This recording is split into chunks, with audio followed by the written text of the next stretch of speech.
បាទជំរាបសួរអ្នកទាំងអស់គ្នាខ្ញុំបាទឈ្មោះរដ្ឋា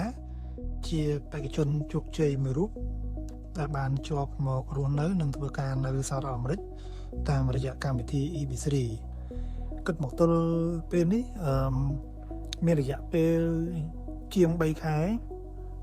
តាំងពីខ្ញុំមកដល់សហរដ្ឋអាមេរិកហើយខ្ញុំទទួលបានឯកសារគ្រប់ទាំងអស់ដែរដូចជា Social Security Card ហើយនឹងgreen card ផងដែរហើយពួកខ្ញុំក៏បានប្រឡងជាប់ទទួលបានបានបើកបរនៅក្នុងសហរដ្ឋអាមេរិកផងដែរចំពោះឯកសារ green card និង Social Security Card គឺពួកខ្ញុំបានទាំងអស់គ្នាគឺទាំងគ្រួសារតែម្ដងបាទចំពោះមូលហេតុដែលខ្ញុំជ្រើសរើសយកក្រុមហ៊ុន Isafort គឺដោយសារតែពួកគាត់មានវិជ្ជាជីវៈបទពិសោធន៍មានជំនាញក្នុងការផ្ដល់យោបល់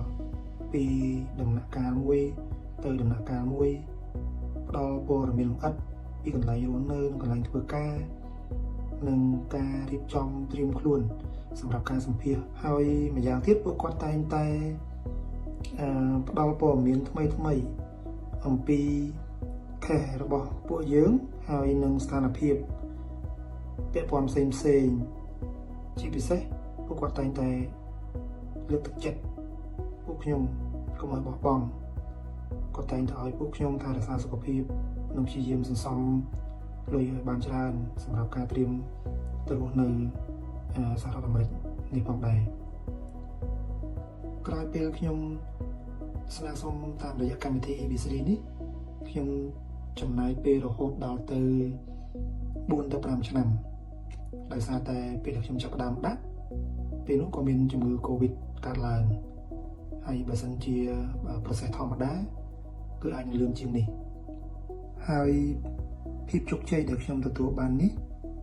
ដោយសារតែខ្ញុំបានដាក់ពាក្យស្នើសុំសម្រាប់កម្មវិធី EB3 តាមរយៈក្រុមហ៊ុន Isafort ក្រោយខ្ញុំបាទសូមថ្លែងអំណរគុណដល់ក្រុមហ៊ុន Isafort ដែលគាត់បានជួយរៀបចំឯកសារផ្លូវច្បាប់ដោយជោគជ័យនិងរលូន